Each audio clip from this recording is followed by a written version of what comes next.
Hi everyone, Carter Krishnaiyer here.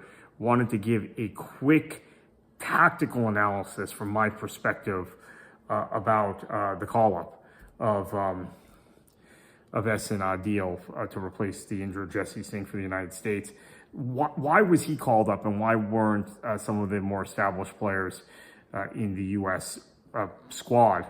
Adil has never played internationally for the United States. In fact, was a fairly prominent member of Pakistan's 2015 World Cup. Now, that's the one-day World Cup, that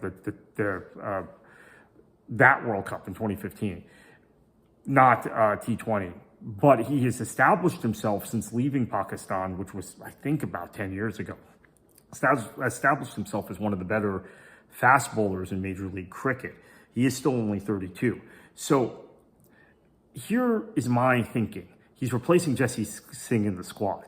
But I think this is also Monak Patel and the leadership of the U.S. team thinking, you know what, we might need to replace Ali Khan because of that injury in Mumbai. And again, it's so untimely because I just, look, I know I'm belaboring the point about the timing of that injury, how that injury occurred, and what potentially could have happened in that match, which would have been arguably the biggest upset in the history of international cricket if the U.S. had pulled it off.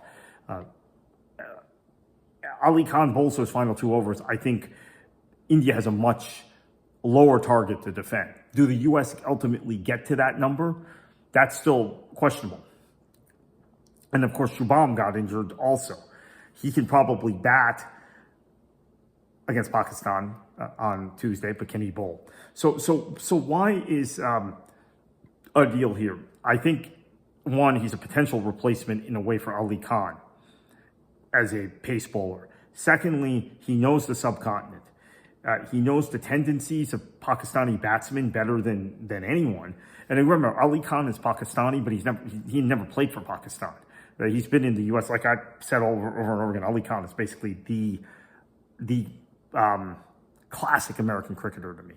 So this is bringing in kind of a specialist that understands Pakistan in this critical match 2 of Group A in the World Cup, and has that pace that you might lose with Ali Khan. He's 6'4", so he's a little different than Ali Khan, who's a skiddier. He can complement the left arm angled bowling of Netravalkar, although that went horribly wrong against India in those last few overs, right? And the tracks in Sri Lanka tend to be slower, so his extra bounce from a good length because of his height, I think, will help make a difference. With Jesse out, the U.S. bowling strategy for the match in Colombo tomorrow is Netravalkar. Hopefully he does better than he did in Mumbai. That was a homecoming for him. Sky just ripped him to pieces, although he did well against the other Indian batters. I mean, the numbers, if you just look at the scorecard, it looks ugly, but he did well against the other Indian batters. Ali Khan, we don't know if he's going to be available.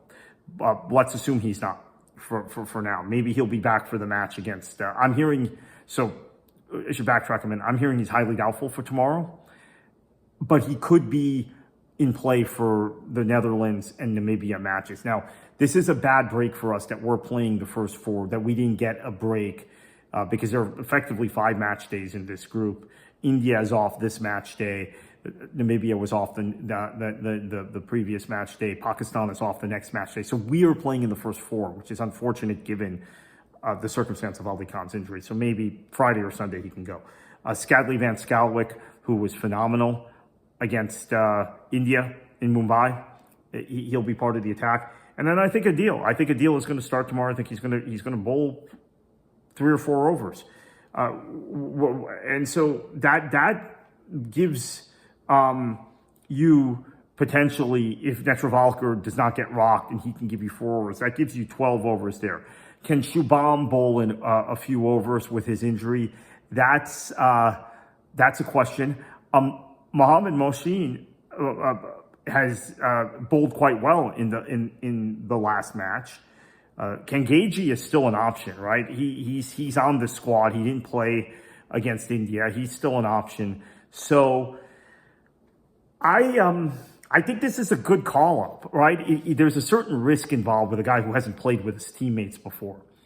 The U.S. preparation isn't ideal anyway because of the USA cricket situation, and then your best batsman getting banned from international cricket days before the tournament in Aaron Jones. But I think this is an experienced player. My sentiment was I want Stephen Taylor on the team, or one or two other guys were on my list, but I think this makes a lot of sense. And I think Monak and crew have realized they want a specialist.